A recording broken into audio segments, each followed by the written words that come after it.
Hello, हाय, नमस्कार. विद्यास किचनमध्ये तुमचं स्वागत आहे. मी आज उपमा बनवणार आहे. 2 वाटी रवा घेतला होता आणि उपम्यासाठी लागणारे साहित्य मी तुम्हाला दाखवते. 2 कांदे, 1 टमॅटो, थोडासा कढीपत्ता, मिरची आणि कोथिंबीर. हे सगळं धुवून चिरून घ्यायचं आहे आणि त्याच्यामध्ये लागणारे साहित्य थोडं हिंग, हळद, जिरे, थोडी राई आणि रवा आपण तुपामध्ये चांगला फ्राय करून घेणार आहोत, भाजून घेणार आहोत. गॅसवर कढई ठेवलेली आहे. आता आपण रवा भाजून घेऊया. आता आपण 2 चमचे तूप टाकूया.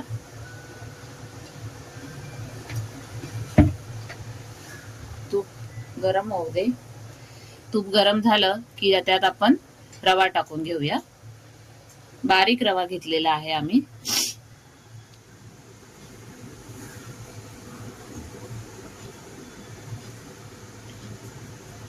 असा बारीक रवा घ्यायचा, साफ करून घ्यायचा, कधी कीड वगैरे पण असते. आता तूप गरम झालेलं आहे, त्यात आपण चांगला रवा भाजून घेऊया.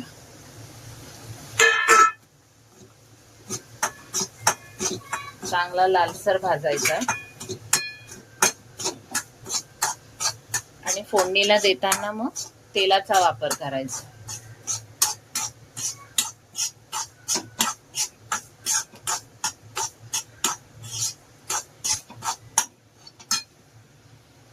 हे बघा, असा लाल करून घ्यायचा पूर्ण, म्हणजे खायला सुद्धा खरपूस लागतं मस्त. आता आपण डिश मध्ये काढून घेऊया.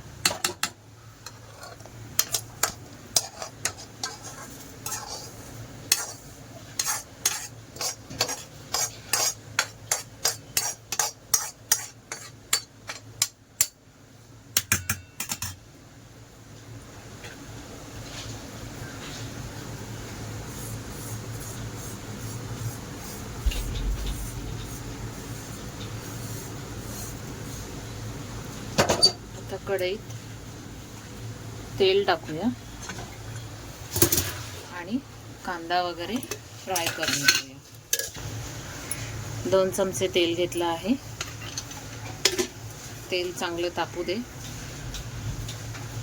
आपण त्याच्यामध्ये जिरं आणि राई टाकूया.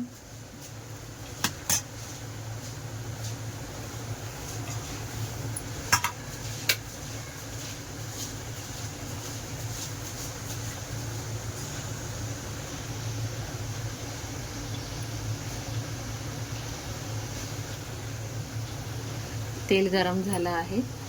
आता आपण राई आणि जिरं सोबत टाकूया.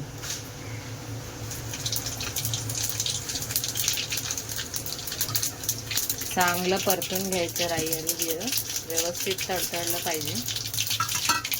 राई कच्ची राहिली तर पण कडू लागते.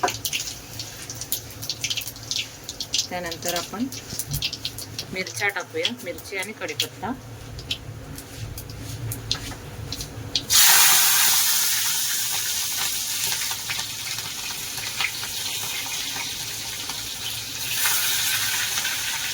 मिरची चांगली तडतडून घ्यायची.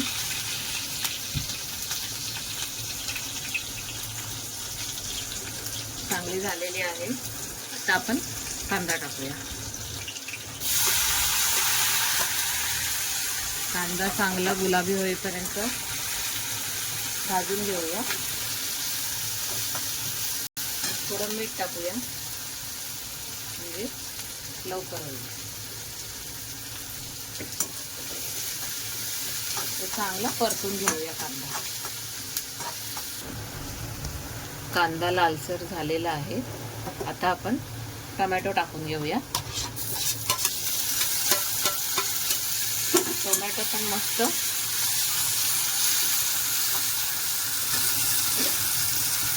टोमॅटो पण मस्त शिजवून घ्यायचा.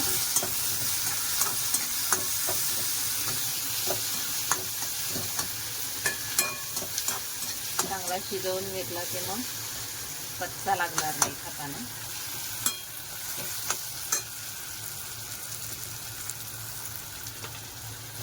थोडासा मीठ टाकला.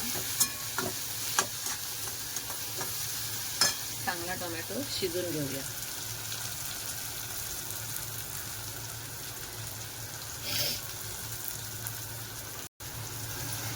टोमॅटो शिजला आहे हे बघा. आता आपण थोडी हळद, थोडा हिंग टाकून घेऊया.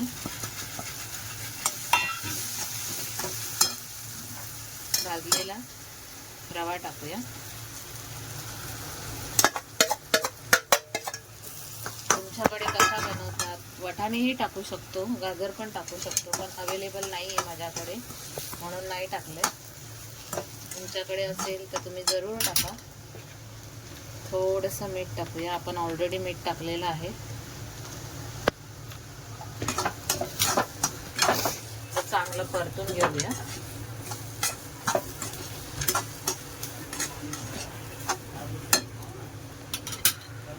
आता आपण पाणी टाकून घेऊया.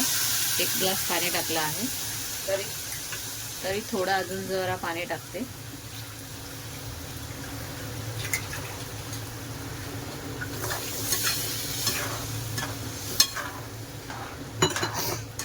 चांगला शिजवून घेऊया बारीक गॅसवरच. गॅस फास्ट नाही करायचा, नाहीतर रवा कच्चा राहील.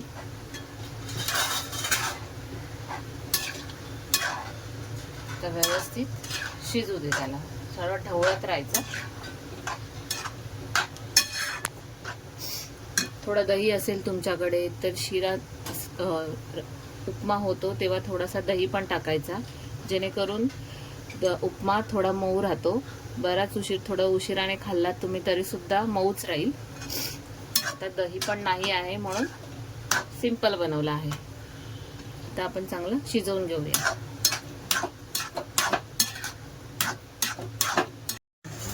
हे बघा, आपला उपमा रेडी झाला आहे. जास्त चिकट पण नाही, जास्त कोरडा पण नाही, फडफडीत झाला आहे मस्त. आता आपण याच्यावरती कोथिंबीर टाकूया आणि खाऊन घेऊया. आता कोथिंबीर टाकली आहे. परत एकदा ढवळून घेते.